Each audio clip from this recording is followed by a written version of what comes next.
안녕하세요. 오늘은 2월 21일 사순 첫 주간 수요일입니다. 루카복음 11장 29절에서 32절이죠. 오늘은 특별히 이 꽃 속에서 파묻혀서 제가 말씀을 나누겠습니다. 지난 일주일 전이 제 사제서품 35주년 기념일이라 꽃 선물을 받았는데 이걸 보여드리겠다 하는 마음이 들어서 여러분 감사합니다. 우리 태안 지역은 날씨가 아주 신선해서 이렇게 꽃이 일주일 됐는데 살아 있어요.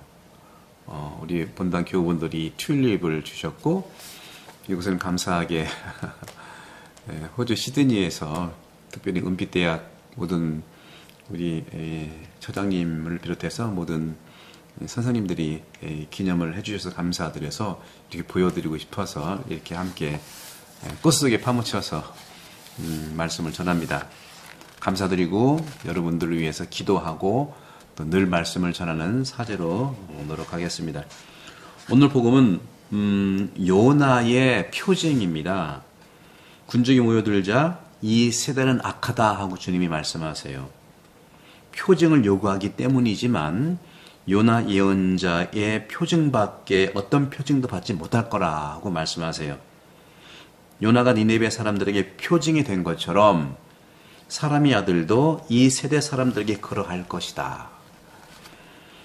심판대의 남방 여왕이 이 세대 사람들과 함께 되살아나 이 세대의 사람을 단죄할 것이고 그 여왕이 솔로몬의 지혜를 듣고자 땅 끝에서 왔기 때문인데 하지만 보라 솔로몬보다 더 큰 이가 여기에 있다.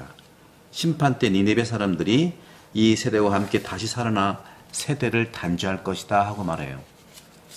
그들이 요나의 설교를 듣고 회개하였기 때문이다. 하지만 보라 요나보다 더 큰 이가 여기에 있다. 당신 자신을 빗대서 말씀하는 거죠. 표징으로서의 요나. 근데 요나는 실제의 인물일까요? 구약의 우화를 접할 때 우리가 물을 수 있는 내용이죠. 그런데 이 요나라는 인물은 열왕기 하권 14장 25절에 이 요나 이름을 지닌 예언자에 대한 언급이 있어요. 그 예언자는 예수님께서 탄생하기 전 8세기, 기원전 8세기 중반에 살았는데 아마도 요나서의 저자는 고대 예언자들의 이름을 빌렸을 겁니다. 그렇다면 캐릭터, 요나라는 캐릭터, 그 인물의 실제 존재에 대해서 어떻게 말할 수 있을까요? 이름은 기원전 8세기의 예언자 중에 한 명으로 빌렸다면 그 캐릭터 있잖아요. 요나라고 하는 그 인물은 어디서 빌렸느냐? 현대 주석가들은 이렇게 말해요.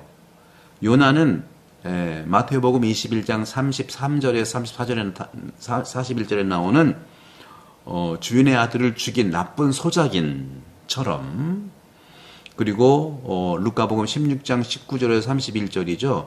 부자와 가난한 나자로 이 이야기 속에 또 그러니까 나자로죠. 그 다음에 탕자 돌아온 아들이잖아요. 루카복음 15장 11절에 32절 이처럼 존재했다는 성격을 드러내고 있어요. 이런 의견들에 따르면 요나서에서는요. 유배 이후에 예루살렘 성정 주변에 모인 모든 종교적 유대인들을 모두 알 수가 있는 겁니다. 그런 점에서도 그 종교 생활하는 유대인들은요, 마음속에 요나 같은 마음을 다 가지고 있는 거예요. 왜냐하면 그 유대인들은요, 마음속에 민족주의적 감정을 품고 있었거든요. 지금도 마찬가지 중동이 항상 싸우는 게 민족주의적인 그런 대결이에요. 그래서 외국 사람들을 멸시하는 거예요. 그렇기 때문에 요나서는 복음의 비유 그리고 여기와 유사한 비유라고 볼 수가 있겠습니다. 그것은 과거에 있었던 일이 아니라 오늘날에도 여전히 예수님 당시에도 그렇고 오늘날에도 이스라엘과 하마스 싸우는 것도 그렇고요. 우리 안에 또 우리도 마찬가지로 우리 안에 존재한다는 것이에요. 그리고 우리가 알아야 할 것이 무엇인지를 오늘 주님은 말씀하신다는 거죠. 요나가 우리 안에는 없냐 이거예요. 그런데 요나는요, 오늘 말한 것처럼 니느웨가 정말 그 회개를 받아들여서 그 요나 예언자 4장밖에 안 되죠. 구약 성경 읽어보면 요나는 뭐 뿔이 나는 거예요. 막 회개하라고 하니까 회개를 한 거야. 그러니까 요나는 니느웨가 회개하도록 다니고 싶지 않은 거예요. 이방인들이 회개하면 안 된다는 거부한 겁니다. 하느님의 이러한 요나에 대한 이 회개를 선포하라는 메신저로서를 삶을 거부한 거예요. 이러한 요나의 거절은 다른 사람들에 대한 폐쇄적 가치관, 폐쇄적 사고방식, 폐쇄적 이미지를 말합니다. 요나 자체는요, 하느님의 축복인데 그 하느님의 축복이 동족에게만 주어지기를 늘 바라고 생각했어요. 우리도 우리 성당 사람들만, 우리 가족들만, 1차적이 중요하죠. 우리나라만 더 깊게나면 국수주의가 되는 거예요. 그래서 정당한 입장, 다시 말하면 하느님의 관점에서 참 하느님의 뜻과 참 하느님의 계시와 그 사랑을 가진 사람은 유대인 뿐이라는 것을 고집스럽게 얘기하는 거예요. 그래서 이사야라든가 예레미야, 에스겔, 예언자, 이 모든 이 예언자들은 이방인을 향해서 큰 소리를 지르며 하느님의 형벌을 원망하는 거예요. 그러니 이들은 이런 것은 그들이 선민을 핍박하고 있다는 것을 느끼는 거죠. 예레미야 예언자라든가 이사야 예언자는 그런 민족주의 성향을 얘기하는 게 아니에요. 바로 하느님의 말씀으로 돌아가자고 하는 거거든요. 하지만 하느님은요, 그러한 민족주의적인 그런 악의들, 그런 민족주의적 생각들에 대해서 처벌하기를 원하지 않으세요.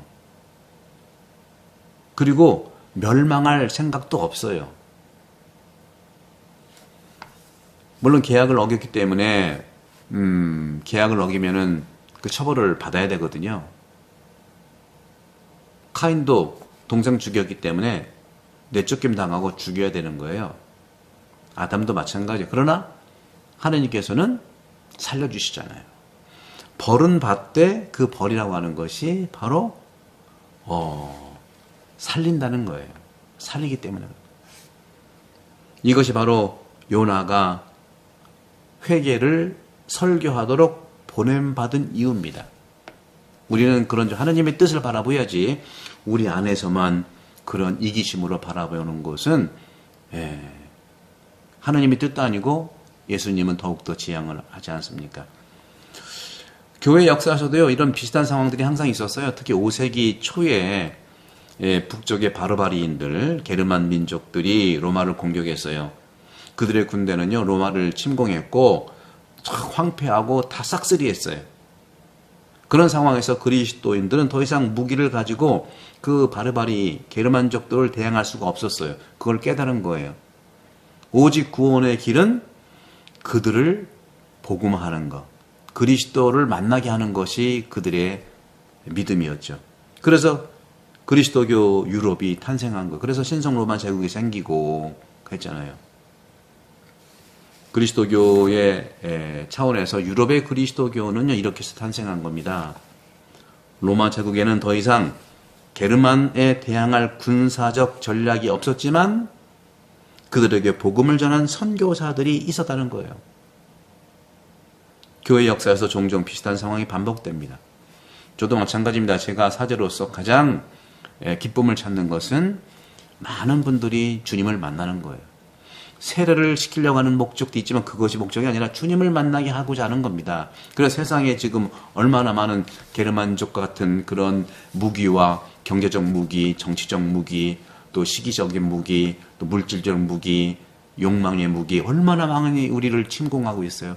거기에 우리는 칼은 칼로 오래 할 수가 없어요. 우리는 무력해요. 그래서 복음의 힘으로, 그래서 제가 말씀하기로 하는 거고 끝까지 영혼 돌봄하는 거고 하는 거죠.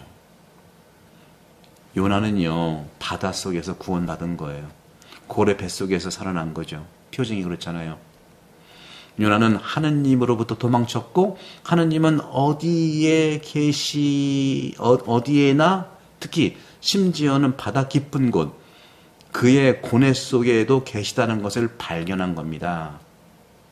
여러분도 고통 속에도 하느님이 계시는 걸 믿으십시오. 바다에 그러니까 죽음을 상징하는 괴물인 고래 덕분에 살아나게 돼요. 여러분 넘어진 그 덕분에 내가 치료하면서 몸도 건강해질 수 있는 거거든요. 그냥 죽으라는 법은 없어요.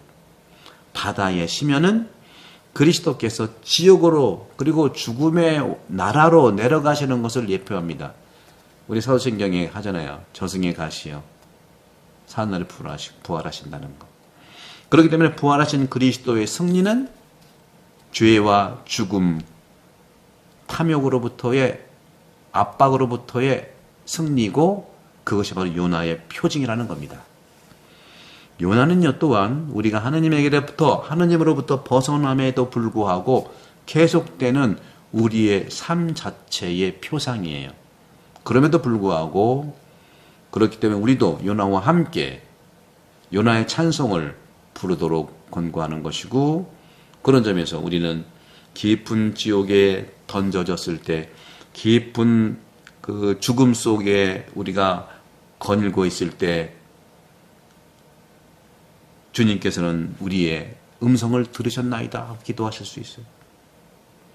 나를 깊음 즉 바다의 죽음 속에 던져졌더라도 큰 물이 나를 둘러쌌고 파도가 넘실거려도 주님의 파도가 내 위에 덮쳐서 나를 감싸 꺼내주신다는 거예요. 내가 주님의 눈에 쫓겨났지만 하지만 나는 당신의 거룩한 성전을 보러 갈 수 있도록 이끌어달라는 말씀을 기도할 수 있는 것이죠. 사랑하는 형제자매 여러분, 오늘 복음 말씀을 통해서 우리 또 사순식이 은혜롭게 보내시기를 기도합니다. 구독, 선교 부탁드리고 다시 한번 요거 감사합니다.